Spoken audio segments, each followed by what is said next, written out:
Dwi'n gweithio mewn aml gyfrwng, ond yn aml iawn mae'n tueddu i fod gweithio yn aml iawn hefo gwlen.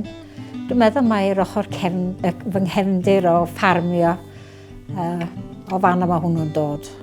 Mae'n debyg bod fy ngwaith yn ymwneud hefo materion neu hanes yng Nghymru, ond dwi ddim, fyswn i ddim yn licio i fi roed fy hun mewn bocs.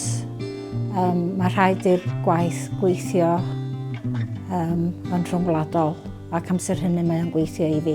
Dwi yn weithio'n fawr, dwi ddim yn aml yn gweithio'n fech, a wedyn oedd gael y comisiwn yma yn dipyn o reit wahanol i fi mewn ffordd, achos dydy'r cwpwr ddim yn anferth, wel dy'r silffoedd ddim yn anferth beth bynnag, a dim o hwnnw dipyn o her. Ac yn, mae'n gret hynna hefyd. Y lle nes i gychwyn oedd hefo'r Welsh Not, ond dwi'n awyddus iawn i wneud gwaith all fod yn positif. A sgen i'm syniad be fydd hwnnw ar y funud.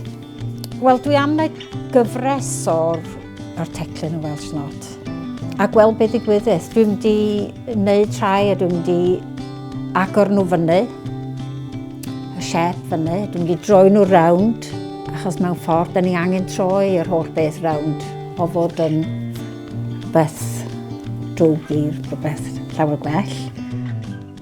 Ond dwi'n teimlo bod gweithio yn weledol, yn haniaethol ac yr wahanol defnyddiau yn gallu agor y beth sgyrsiau yn ymwneud â bob meth o bethau yn eang.